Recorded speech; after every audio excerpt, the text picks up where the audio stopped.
Allez, on va se promener. Viens mon titi, non. Allez, c'est parti. On a plusieurs indicateurs de l'arrivée du printemps, donc les bernaches, les canards qui ne font que passer, on a les grenouilles, et donc on a les premières pousses, les premières jeunes pousses. C'est ça, c'est...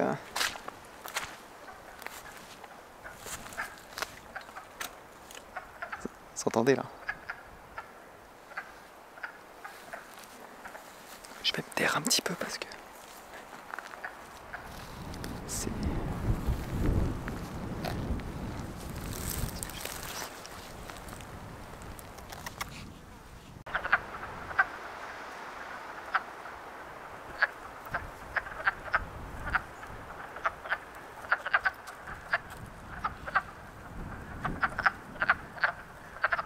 Donc j'ai fait une approche pour le moins bruyante parce que j'étais en train de vous jaser. Oh, il y a une belle corneille là-haut. C'est beau ça. Ouais, donc assez bruyante. J'ai vu tous les petits halos à la surface de l'eau au moment où je suis arrivé qui partaient. Donc elles sont toutes parties. On est sur une belle zone humide avec ce petit étang. Ces troncs là-bas dans le fond. Fait que là l'idée aussi surtout dans le fait de faire des petites marches comme ça en sortie d'hiver, c'est de contrôler un peu tout ce qui s'est passé, parce qu'en plus on a eu de très très grosses tempêtes tout l'hiver, vraiment des grosses tempêtes de vent. Et puis là les 2 dernières semaines on n'a pas été épargnés non plus. Ça fait qu'il y a beaucoup d'arbres qui sont tombés. Et en fait l'idée c'est de regarder quels arbres on laisse en fait retourner à la nature, c'est-à-dire juste les laisser comme ça dans la forêt pour favoriser la biodiversité, pour favoriser du compost. Mais il y a aussi des zones qu'il faut entre guillemets entretenir pour plein de raisons. Il y a aussi des arbres avec des troncs plutôt conséquents qui sont tombés, qu'on pourrait utiliser pour faire de la planche. Récupérer les logs et puis en fait les emmener chez quelqu'un qui a un moulin ici, j'en connais. Soit faire venir un moulin ici directement pour faire les planches nous-mêmes. Parce que c'est ça, c'est quand il y a des arbres qui sont tombés, des fois c'est ça, faut les laisser retourner à la forêt, les laisser retourner à la nature. Soit on peut les valoriser et les honorer en faisant des produits semi-finis, donc des planches, pour pouvoir faire des choses, faire des constructions, faire des abris, faire du bardage pour des maisons, pour des granges. C'est ça, c'est intéressant en fait de voir vraiment ce qui peut être réutilisé, ce qui doit être laissé à la nature, c'est important. Alors voilà, on est le 29 avril, il fait quand même toujours un peu froid. Aujourd'hui on a un ressenti -7, -8 je crois. En tout cas, la neige et la glace sont en grande majorité parties, il en reste un petit peu à 2-3 endroits, mais globalement tout est ok. Fait que je vais pouvoir enfin faire un petit peu ce que j'appelle l'ouvrage de sortie d'hiver.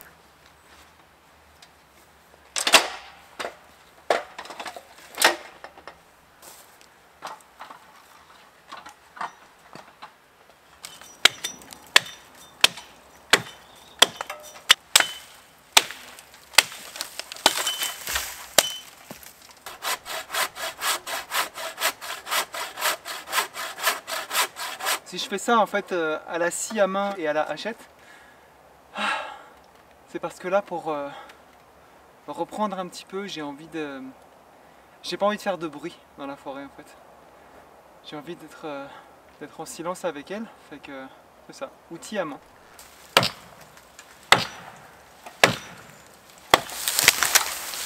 Et voilà.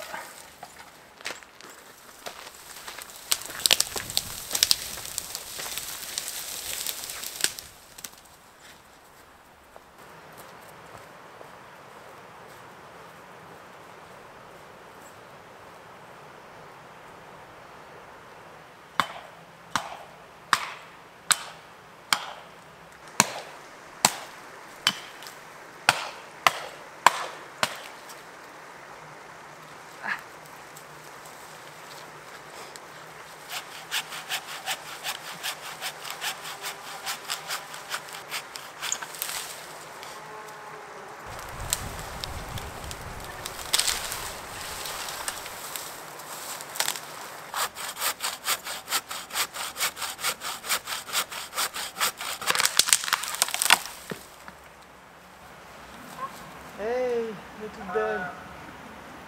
Elle est jolie.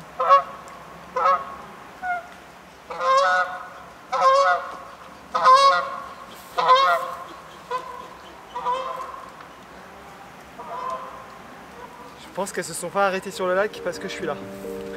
parce que ça arrête tous les jours.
Hello. Salut. Is this your car? Nope. Is this your baby? Yeah. Qu'est-ce que tu fais là?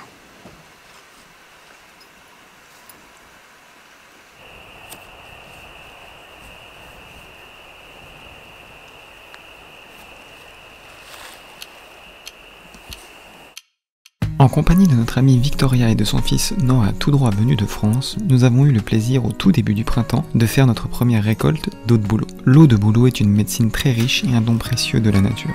Entailler un arbre est donc un acte qui doit se faire dans une relation de conscience et de confiance.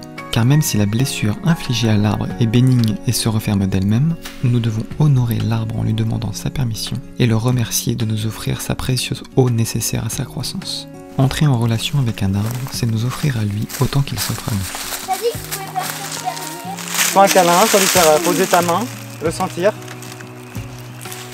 Merci l'arbre.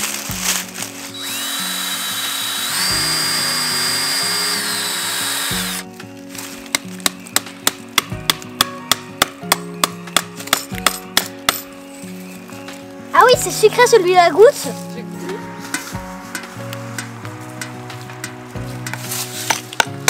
Waouh! Ah ouais, là ça coule bien. Alors tes impressions, Noah? Là, je trouve que ça fait de la musique. C'est vrai? Merci mon beau pour ce que tu nous donnes. C'est vrai que t'es bon, hein, toi. Le plus joli, je trouve que c'est le bal. Ah mais c'est beau, c'est graphique un boulot. Hein. Ouais. Très graphique.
petits amours.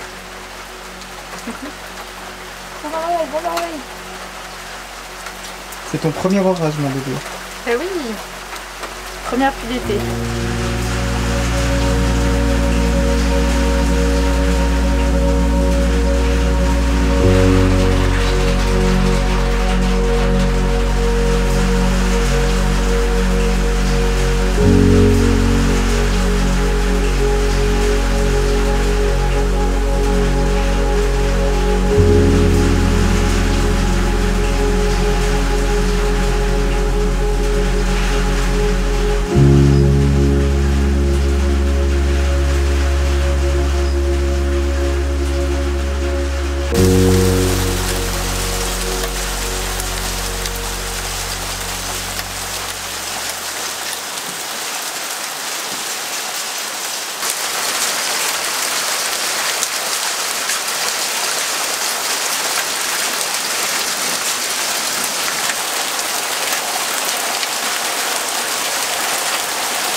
C'est dur.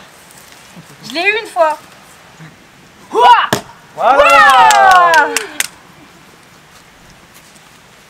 Rudolf. Tu te rends compte de tout ce que tu vois en tant que bébé? C'est incroyable. Bravo, Maëlys. Un deuxième essai. En fait, il faut faire un mouvement aussi du corps. Tu t'es pris pour la Garta ou quoi là?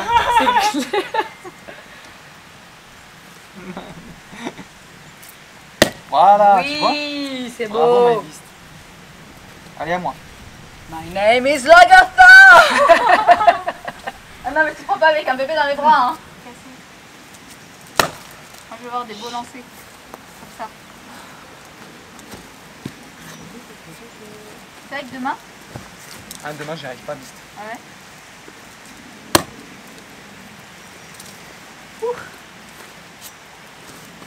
Sarah, tu veux essayer à deux mains? Ouais, je veux bien. Bon, c'est bon, Romain, on a vu que tu étais doué. Allez, petite dernière. Allez, vas-y. Allez, avec deux mains. Ouais, j'y arrive. Un peu fort. Tu réussis avec deux mains par contre. Ok, ok. Je maîtrise pas le à deux mains, moi, écoute. Pas encore. À deux pieds, peut-être.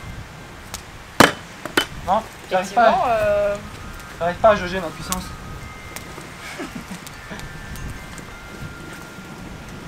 On part pas sur une défaite. Voilà.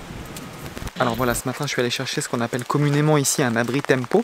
Donc c'est un abri temporaire qu'on met normalement l'hiver pour protéger son char des chutes de neige, comme ça évite de déneiger à chaque fois. Moi l'idée c'est qu'ici en fait vous le voyez, sur un des côtés de la maison il y a une dalle de béton qui avait été faite. Et comme cet été on va avoir beaucoup d'ouvrages au niveau du bois, c'est-à-dire qu'il y a beaucoup d'arbres qui sont tombés, beaucoup d'arbres qui sont prêts à tomber qu'il va falloir faire tomber justement en prévision. Et il y a beaucoup de bois aussi déjà sur le terrain un peu partout qui a été déligné pour faire de la planche. Et ce que je voudrais c'est le rapatrier tout au même endroit. Donc j'ai acheté un gros abri de 20 pieds par 20 pieds, ce qui fait à peu près 6 mètres par 6 mètres. Et donc là il est dans le pick-up, je vais le décharger, donc le frame en métal plus une grande bâche blanche. Donc là je vais le décharger et puis l'idée ce sera d'essayer de le monter dès qu'il fera beau pour commencer voilà, à stocker du bois, à stocker les machines comme la souffleuse pour l'hiver et puis certainement installer un petit établi pour pouvoir travailler un petit peu le bois cet été. Donc là c'est parti, je vais décharger le pick-up.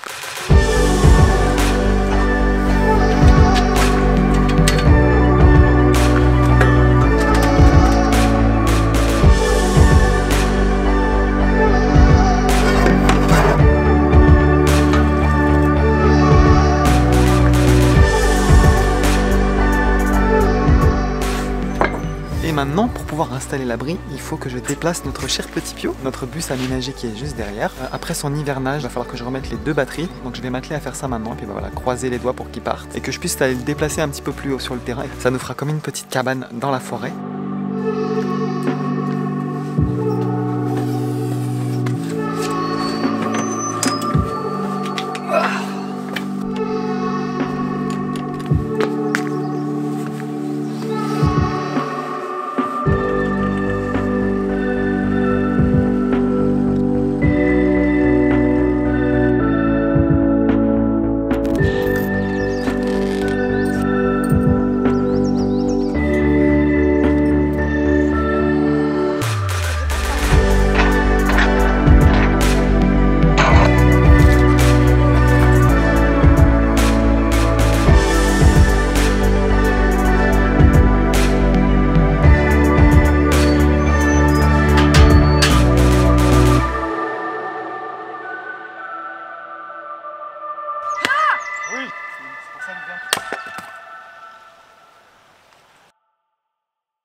Ah.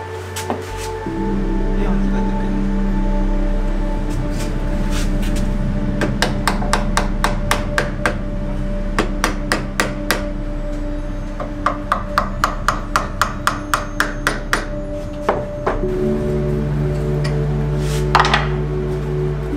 La première poignée, ça pourrait être quelque chose de même. Fait qu'au final, sur la porte, ça va donner quelque chose comme ça. Une fois qu'elle sera posée, ça va donner quelque chose comme ça. Coucou toi, qu'est-ce que tu fais là? Ben alors, t'es toute mignonne. Si je t'avais pas vue, là, je t'aurais peut-être écrasé.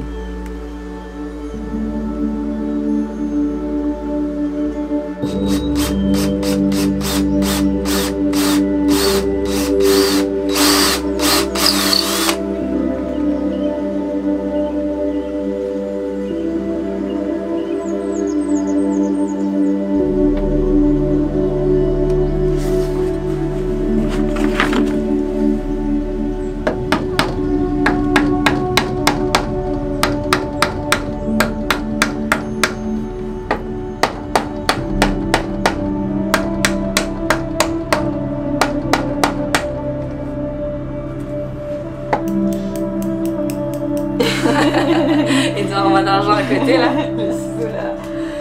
La stresse un peu. Tu me check? Là, c'est tout en là, c'est bon. Vas-y. Check pas ça. Ouais.